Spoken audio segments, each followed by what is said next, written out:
ইদানিং সোশ্যাল মিডিয়ায় বিশেষ করে টিকটক এবং ইনস্টাগ্রামে একটি ভিডিও ভাইরাল হয়েছে যা মুহূর্তের মধ্যে হাজার হাজার ব্যবহারকারীর মন জয় করেছে। অনেকেই আবার ফাইনাল ডেস্টিনেশন মুভির কথা মনে করে ভয়ও পাচ্ছেন।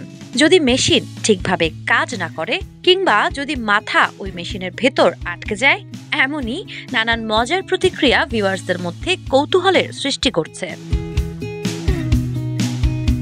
ভিডিওতে দেখা যাচ্ছে এক ব্যক্তি তার লম্বা চুলে ভরা মাথা ধীরে ধীরে একটি স্বয়ংক্রিয় মেশিনের মধ্যে ঢুকিয়ে দিচ্ছে। কয়েক মিনিটের মধ্যেই মেশিনটি নিখুঁতভাবে তাকে তার সেট করে দেয়া হেয়ার কাটটি তৈরি করে দিচ্ছে। লোকটি বেরিয়ে আসে নতুন চুলের স্টাইল নিয়ে, আর সে বলছে, ও এটা তো খুবই নিখুঁত, এটা অনেক হালকা লাগছে। ভিডিওটি অনেকের মনে কৌতূহল জাগিয়েছে। কেউ আশ্চর্য হয়ে বলছে, কিভাবে মেশিন এত নিখুঁতভাবে চুল কাটলো?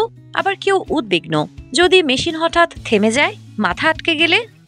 এবার আসি মূল ঘটনায়।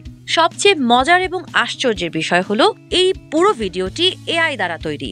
হ্যাঁ, যা আমরা দেখছি তা আসলে বাস্তব নয়, কিন্তু সোশ্যাল মিডিয়ায় এই ভিডিও মুহূর্তের মধ্যে ভাইরাল হয়ে গেছে এবং ব্যবহারকারীদের মধ্যে আলোচনার ঝড় তুলেছে।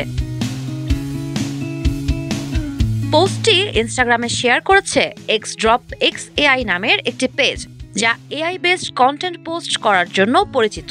ক্লিপটিতে নরওয়ের অসলোর রাস্তায় স্বয়ংক্রিয় মেশিনগুলি ইনস্টল করা দেখানো হয়েছে। আসলে এমনটা ভবিষ্যতে হলেও হতে পারে, কারণ প্রযুক্তি দিন দিন আমাদের কল্পনা শক্তিকেও ছাপিয়ে যাচ্ছে। আপনার মতামত কি? আপনিও কি কখনো মেশিনের হাতে চুল কাটতে সাহস করবেন? কমেন্টে জানান। সাবা খান, নাগরিক প্রতিদিন।